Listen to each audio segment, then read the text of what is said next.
जब music director Nadeem Shravan जी को उनके करियर की पहली फिल्म मिली और उस फिल्म में मोहम्मद रफ़ी साहब ने पहली बार उनके संगीत में एक गीत गाया। गाने के बाद रफ़ी साहब ने कुछ ऐसा कहा जिसे सुनकर श्रवण जी के रोंगटे खड़े हो गए थे। तो आप जुड़े रहिए रेट्रो शावेज के यादों के रूहानी किस्से में। ये किस्सा है साल 1973 का, जब म्यूजिक डायरेक्टर नदीम श्रवण जी को उनके करियर की पहली फिल्म मिली थी जिसमें वो म्यूजिक देने वाले थे। इस फिल्म का नाम था दंगल। ये एक भोजपुरी फिल्म थी और इस फिल्म में मोहम्मद रफ़ी साहब को नदीम श्रवण गवाना चाहते थे। तब नदीम श्रवण जी गए फिल्म के प्रोड्यूसर के पास और उनसे कहा कि ये हमारे करियर की पहली फिल्म है, अगर आप हमें कुछ कम पैसे देंगे तब भी चलेगा, लेकिन हम चाहते हैं कि इस फिल्म में हमें बहुत अच्छे सिंगर मिल जाएं। हमें मोहम्मद रफ़ी साहब दिला दीजिए, उनसे एक गीत हमारी फिल्म में गवा दीजिए, वो इतने बड़े महान सिंगर हैं। हम चाहते हैं कि मोहम्मद रफ़ी साहब इस फिल्म में एक गीत गाएं। तब मोहम्मद रफ़ी साहब से बात की गई और रफ़ी साहब एकदम रेडी हो गए इस गीत को गाने के लिए। ये एक डुएट सॉन्ग था और इस गाने में रफ़ी साहब का साथ देने वाली थी लेजेंड सिंगर आशा भोसले जी। आशा भोसले जी ने भी मोहम्मद रफ़ी साहब के साथ इस गीत में बहुत खूबसूरत गाया है। गाने के बोल थे, फूट फूट गई ले किस्मतिया हुई गवा जुलमिया। ये एक कॉमेडी गाना था। मोहम्मद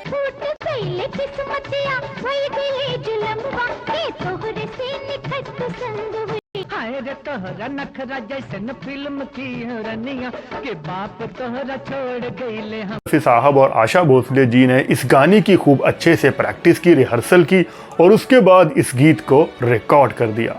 रिकॉर्डिंग के बाद नदीम श्रवण जी काफ़ी खुश थे कि उनकी पहली फिल्म में मोहम्मद रफ़ी साहब ने अपनी मेलोडियस आवाज़ दे दी थी।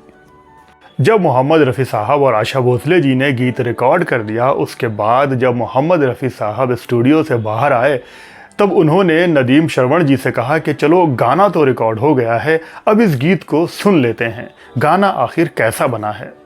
उस दिन रिकॉर्डिंग स्टूडियो में श्रवण जी के पिताजी राठौर साहब भी वहाँ पर मौजूद थे।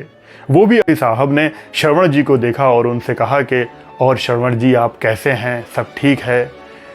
और फिर थोड़ी सी बातचीत होने के बाद चारों लोग मोहम्मद रफ़ी साहब, नदीम श्रवण और उनके पिता राठौर साहब रिकॉर्डिंग रूम में गए जहां पर वो गीत दोबारा से सुना जाना था। जब गीत दोबारा से सब लोगों ने सुन लिया तब श्रवण जी के पिता राठौर साहब ने मोहम्मद रफ़ी साहब से कहा कि रफ़ी साहब आपने गीत बहुत अच्छा गाया है, बहुत ही अच्छा लगा हमें ये गीत सुनकर।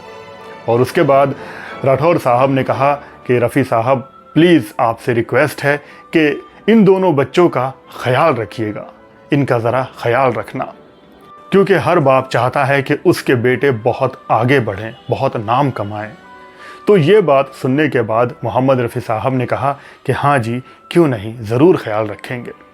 लेकिन रफ़ी साहब ने फिर आगे कहा कि अब बच्चे बड़े हो गए हैं, अब इनको हमारा ख्याल रखना है, हमें इनका नहीं, अब बच्चे बड़े होने लगे हैं। इतनी बात सुनकर श्रवण जी के रोंगटे खड़े हो गए, क्योंकि रफ़ी साहब ने इतनी बड़ी बात बोल दी थी।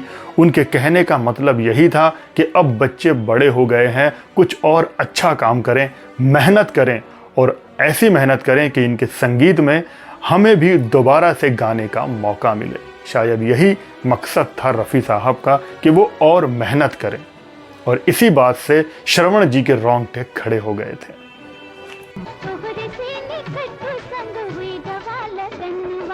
बाप तोहरा छोड़ गईले हमरे आंगनवा, बाप तोहरा। ये गीत तो कुछ ज़्यादा हिट नहीं हो पाया था, लेकिन नदीम श्रवण जी की मेहनत उसके बाद भी जारी रही। उनके करियर में करीब 15-16 साल का बहुत ही कड़ा संघर्ष रहा।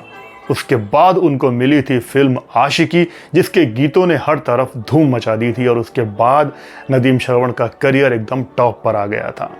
कोई भी सफलता हासिल करने के लिए मेहनत, लगन चाहिए होती है, अपने आप को जलाना और तपाना पड़ता है, तब कहीं जाकर वो मंजिल हासिल होती है।